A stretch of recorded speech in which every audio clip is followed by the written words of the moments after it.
एक गांव था, नाम था ढोलकपुर। बड़ा ही शांत और सुंदर गांव था।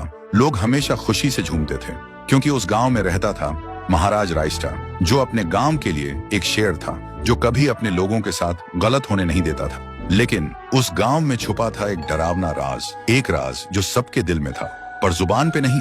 गांव के बीच एक सूखा हुआ पेड़ था जिसे लोग कहते थे श्रापित पेड़।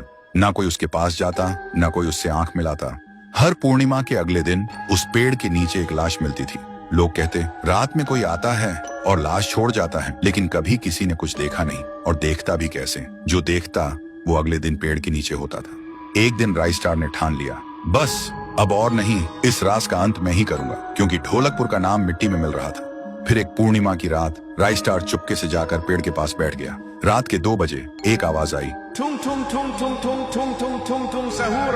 और फिर वो पेड़ भूत में बदल गया। वो भूत कुछ अजीब सा था, एक भयानक शैतानी हंसी वाला चेहरा, आंखें बड़ी बड़ी। वो पेड़ चल के एक घर के गेट को जोर जोर से खटखटाने लगता है। तभी एक आदमी डर के मारे आवाज सुन के बाहर निकलता है। वो भूत अपने लकड़ी जैसे हाथ से एक ऐसा थप्पड़ मारता कि उसकी सांस वहीं थम जाती है और उसी जगह उस लाश को ले जाता है और वापस फिर से पेड़ बन जाता था। देखते ही रायस्टार का दिल कांप जाता है, पर वो कुछ बोलता नहीं।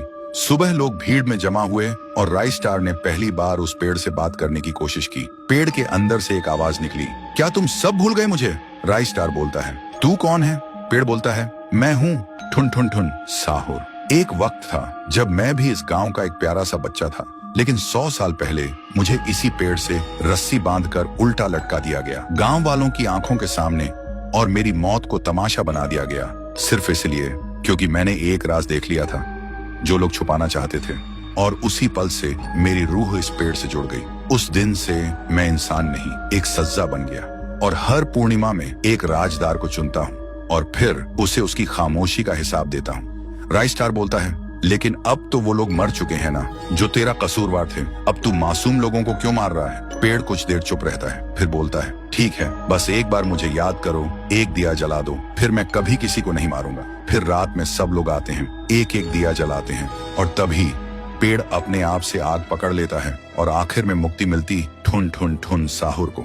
उस दिन के बाद गांव में कभी कोई लाश नहीं मिली। हर पूर्णिमा में लोग एक दिया जलाकर उसकी यादों को जिंदा रखते हैं, क्योंकि अगर भूल गए तो सपने में एक आवाज सुनाई देती थी, ठुंग ठुंग ठुंग ठुंग ठुंग ठुंग ठुंग ठुंग ठुंग सहूर।